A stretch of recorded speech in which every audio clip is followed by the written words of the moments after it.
Did you know? Before the world-famous brand Nike existed, the company had a completely different name. It was called Blue Ribbon Sports. And the founder didn't start with a huge factory or millions of dollars. He started by selling shoes from the trunk of his car. That young man was Phil Knight. At the time, nobody believed his idea would work. Banks rejected him, investors ignored him, and many people thought the company would fail. But that tiny company would eventually grow into one of the biggest sports brands on the planet. This is the story of how failure created Nike. In the early 1960s, Phil Knight was a college student and a passionate runner. Back then, most high-quality running shoes were made in Germany. They were expensive and difficult for many athletes to afford. Phil had a bold idea. What if great running shoes could be produced in Japan and sold in America for a much lower price? Most people thought the idea was unrealistic, but Phil believed it could work. So he flew to Japan and convinced a shoe manufacturer to allow him to sell their shoes in the United States. At that moment, he didn't even have a real company. But that risky move became the beginning of something extraordinary. In 1964, Phil partnered with his former track coach, Bill Bowerman. Together, they started a small business called Blue Ribbon Sports. The company had almost nothing. No office, no employees, no money. Phil literally sold shoes from the trunk of his car at track meets. Sometimes he drove for hours just to sell a few pairs. But slowly, something started to happen. Athletes began to notice the shoes. Sales started growing. The tiny company was finally gaining momentum.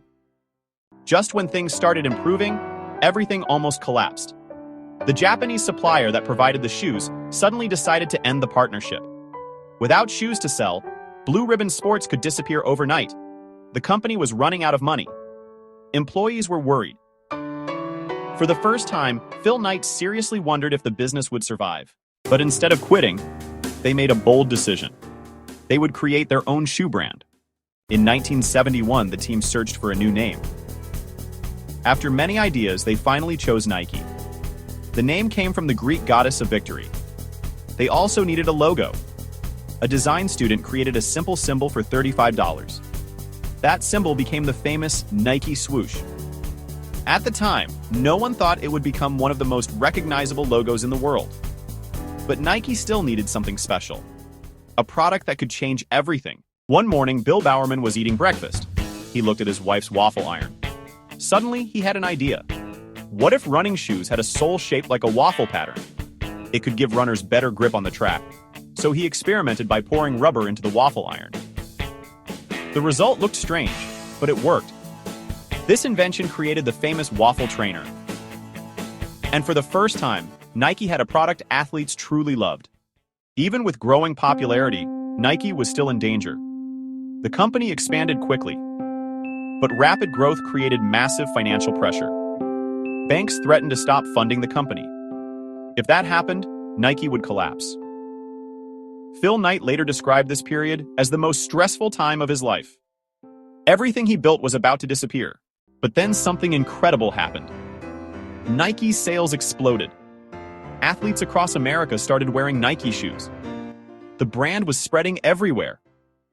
From selling shoes in a car to becoming a global sports empire. Today, Nike is worth billions of dollars. But its journey began with uncertainty, rejection, and near failure. The lesson is simple. Success rarely starts with perfection. It starts with risk, persistence, and the courage to continue when everything seems impossible. And sometimes, the failure that almost destroys your dream is the same failure that creates it. For more untold stories behind the world's biggest icons, subscribe to Behind the Icon.